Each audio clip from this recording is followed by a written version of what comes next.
Assalamualaikum warahmatullahi wabarakatuh. Halo semuanya, perkenalkan saya Bianca Sabina Yunas dengan NIM 2023-08-1004. Nah, pada kesempatan ini saya akan mempresentasikan laporan dengan judul Perencanaan Strategi Sistem Informasi untuk Mendukung Transformasi Digital Organisasi Himpunan Mahasiswa Sistem Informasi Universitas Pembangunan Jaya. Nah, presentasi ini saya akan jelaskan secara runtut mulai dari bab 1 hingga ke bab terakhir yaitu bab 5. Langsung saja kita mulai oleh bab 1 yaitu latar belakang. Nah, pada bagian latar belakang, penelitian ini berangkat dari fakta bahwa transformasi digital saat ini bukan lagi pilihan, melainkan kebutuhan bagi organisasi, termasuk organisasi mahasiswa. Namun, penerapan teknologi seringkali dilakukan tanpa perencanaan strategi sistem informasi yang matang, sehingga pemanfaatannya menjadi tidak optimal. Nah, kondisi ini juga dialami oleh organisasi mahasiswa seperti Himasif UPJ, yang mulai bergantung pada teknologi digital dalam pengelolaan anggota, administrasi kegiatan, dan komunikasi internal. Oleh karena itu, diperlukan perencanaan strategi sistem informasi yang selaras dengan visi dan kebutuhan organisasi agar transformasi digital dapat berjalan efektif dan juga berkelanjutan. Lalu kita masuk ke yang kedua, yaitu tujuan dari penelitian ini. Nah, tujuan dari penelitian ini adalah untuk merancang strategi sistem informasi yang terstruktur dan terdokumentasi dengan menggunakan metode TOGAF, sehingga dapat mendukung transformasi digital di lingkungan Himasik UPJ. Lalu untuk manfaatnya, yaitu pertama ada manfaat praktis.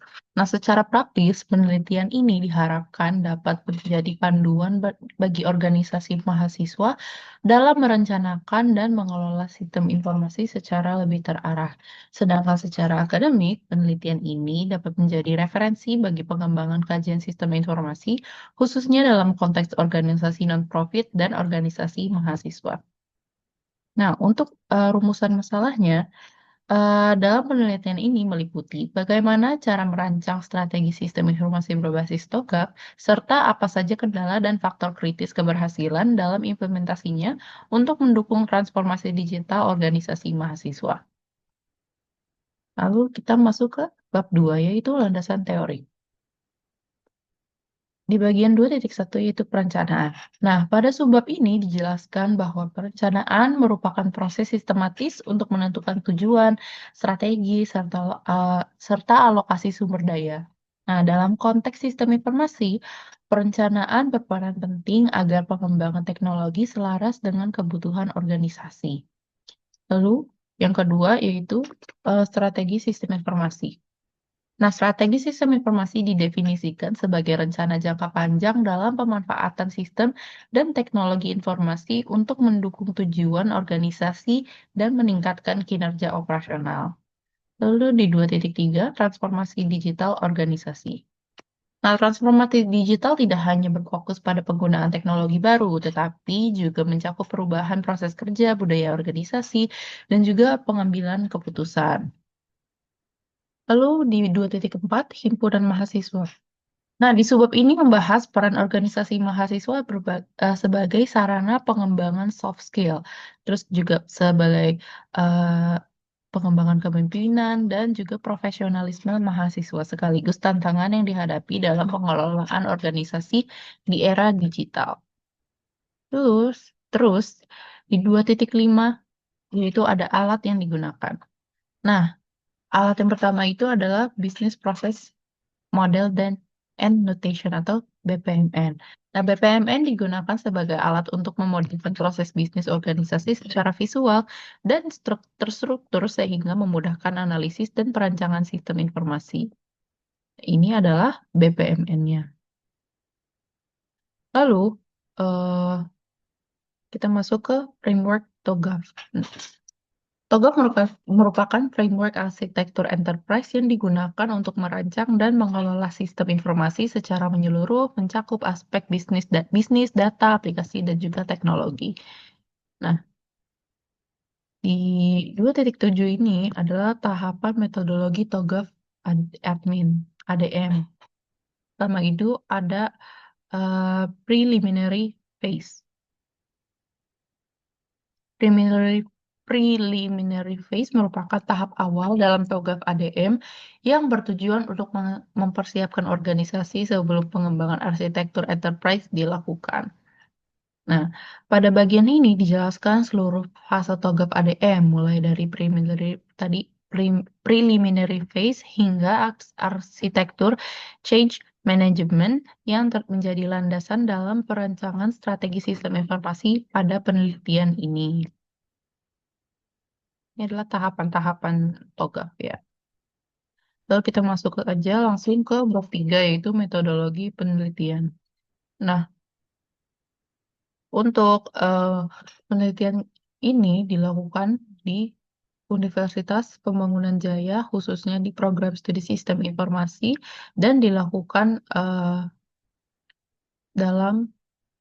penelitian ini dilakukan pada Desember 2025. Nah, selama periode tersebut, seluruh rangkaian kegiatan penelitian dilaksanakan. Lalu, ada teknik pengumpulan datanya. Di sini kami menggunakan teknik wawancara. Nah, wawancara ini dilakukan secara langsung kepada mahasiswa yang tergabung dalam Himpunan Mahasiswa Sistem Informasi, Universitas Pembangunan Jaya.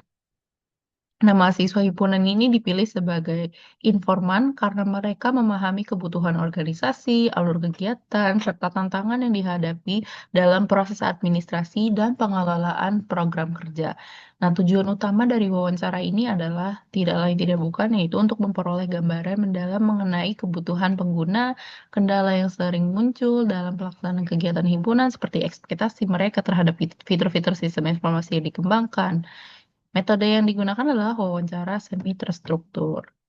Dan ini adalah hasil dokumentasi wawancara yang telah kami lakukan, yaitu oh, orang-orang yang kami pilih meliputi ketua Himasif, yaitu dan juga sekretaris, lalu ada bendahara, koordinator divisi, dan juga anggota Himasifnya tentu saja. Dan ini adalah hasil wawancaranya. Nah, untuk bagian studi pustaka ini dilakukan dengan menelaah jurnal, buku, dan penelitian sebelumnya yang relevan. Ini ya. Terus untuk bagian metodologinya, di sini kita breakdown lagi menjadi beberapa subbab. Yang pertama itu ada karakteristik himasif. Nah, himasif ini dipilih sebagai objek penelitian karena memiliki karakteristik organisasi mahasiswa yang aktif, dinamis, dan juga membutuhkan dukungan sistem informasi. Lalu, yang kedua ini ada implementasi langkah-langkah TOGAF ADM. Nah, pada subbab ini dijelaskan penerapan setiap fase TOGAF ADM sebagai metode utama dalam penelitian kami. Di fase yang pertama ada fase preliminary atau persiapan. Nah, pada fase ini penelitian diawali dengan penentuan ruang lingkup dan batasan organisasi yang menjadi objek kajian, yaitu Himpunan Mahasiswa Sistem Informasi UPJ. Dan ini adalah tabel dari hasil penerapan fase persiapan pada penelitian kami. Lalu lanjut ke fase kedua, yaitu arsitektur vision. Nah, pada fase ini, penelitian itu difokuskan pada perumusan gambaran umum arah transformasi digital Himasif UPJ. Nah, berdasarkan kondisi nyata organisasi, tahap ini diawali dengan identifikasi permasalahan utama yang dihadapi oleh organisasi Himasif di UPJ. Dan ini adalah tabel dari hasil penerapan fase arsitektur vision. Oke, lanjut ke fase B, yaitu bisnis arsitektur. Nah, di fase ini, penelitian ini difokuskan pada pemetaan dan analisis proses bisnis Himasif UPJ secara menyeluruh. Nah, proses bisnis yang dianalisis mencakup pengelolaan anggota, perencanaan dan pelaksanaan kegiatan, proses administrasi organisasi, publikasi acara, serta aktivitas kerjasama dengan pihak internal maupun eksternal. Dan ini adalah tabel dari hasil penerapan fase bisnis arsitektur. Lalu kita langsung masuk ke fase yang keempat, yaitu fase C, yaitu yang dinamakan Information System Architecture atau Data and Application Architecture. Nah, pada fase C ini, penelitian difokuskan pada perancangan arsitektur sistem informasi yang mendukung proses bisnis Himasif UPJ yang telah dianalisis pada fase sebelumnya. Nah, fase ini dibagi menjadi dua bagian utama, yaitu arsitektur data dan juga arsitektur aplikasi. Dan ini merupakan tabel rancangan arsitektur datanya. Nah, lalu di sini ada tabel lagi yang merupakan tabel rancangan arsitektur aplikasi. Lalu setelah itu kita masuk ke fase 5 atau fase D yang disebut dengan teknologi arsitektur. Nah, pada fase D ini penelitian difokuskan pada penetapan kebutuhan teknologi yang mendukung implementasi arsitektur data dan juga aplikasi Himasif UPJ. Nah, di sini ada tabel lagi yaitu tabel rancangan arsitektur teknologi. Terus di sini ada eh, nah, di sini ada fase keenam atau fase E yang kita sebut opportunities and solutions. Nah, di fase ini penelitian difokuskan pada identifikasi peluang penerapan teknologi dan juga perumusan solusi sistem informasi yang dapat diimplementasikan oleh Himasif UPJ. Di sini adalah tabelnya dari identifikasi peluang dan solusi digital. Terus di sini ada tabel lagi, yaitu tabel peta jalan solusi digital. Lalu kita masuk ke fase ketujuh, yaitu fase migration planning. Nah, ini difokuskan atau dirancang secara bertahap agar proses implementasi sistem informasi dapat dilakukan secara realistis dan tidak mengganggu aktivitas organisasi yang sedang berjalan. Ini ada tabel lagi, yaitu tabel rencana migrasi sistem informasi. Lalu kita masuk ke fase G, yaitu implementation governance. Nah, di tahap ini dilakukan perancangan struktur pengelolaan implementasi sistem informasi, termasuk penentuan peran dan tanggung jawab pihak-pihak yang terlibat. Di sini ada tabelnya lagi. Nah, di sini fase terakhirnya yaitu fase arsitektur change management.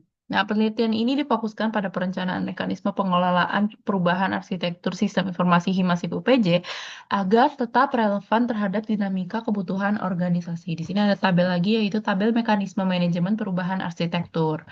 Lalu langsung saja kita masuk ke bab 4 yaitu bab yang membahas hasil dan bab yang membahas jawaban-jawaban dari rumusan masalah yang ada di bab 1 tadi.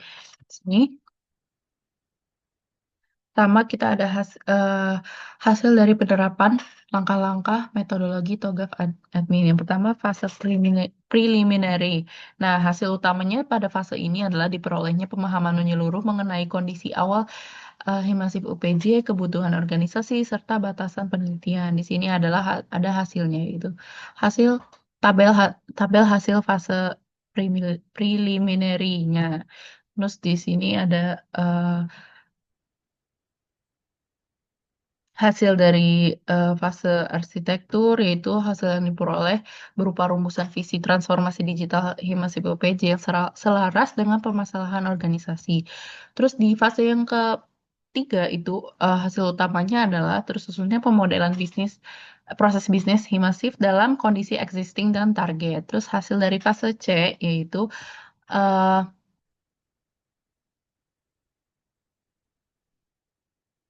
kedua komponen ini, sorry, difokuskan pada kedua komponen utama yaitu arsitektur data dan juga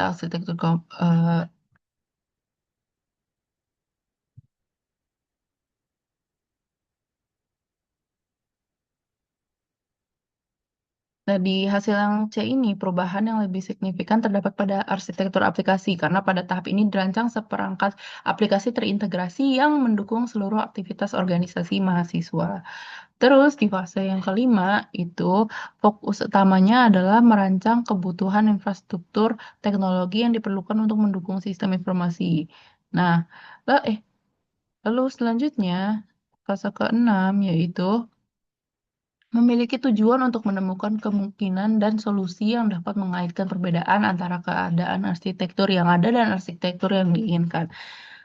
Lalu di fase yang terakhir yaitu berdasarkan analisis di bab 3 tadi, proses migrasi sistem informasi Himasif tidak dapat dilaksanakan secara langsung atau total karena adanya batasan dalam kesiapan organisasi.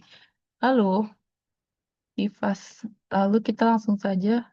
Masuk ke pengukuran dan hasil. Di sini ada tabel, ringkasan evaluasi, yaitu dari arsitektur bisnisnya ini, tingkatnya baik, terus informasinya baik, sistem informasi cukup, teknologinya juga baik. Di sini ada kesimpulan-kesimpulan lainnya, terus di sini ada lagi tabel dari kendala dan faktor keberhasilan implementasi SI. Terus langsung saja masuk ke bab 5 yaitu kesimpulan dan saran. Nah, kesimpulannya adalah Toga terbukti membantu dalam merancang strategi sistem informasi yang terstruktur dan selaras dengan kebutuhan organisasi mahasiswa. Terus, keberhasilan implementasi sangat dipengaruhi oleh kesiapan organisasi dan komitmen pengurus. Nah, masuk ke saran. Sarannya itu, penelitian selanjutnya disarankan untuk mengembangkan implementasi sistem informasi secara nyata dan juga memperluas objek penelitian. Demikian presentasi yang dapat saya sampaikan. Terima kasih atas perhatiannya. Bila ada yang kurang jelas, mohon maaf. Terima kasih.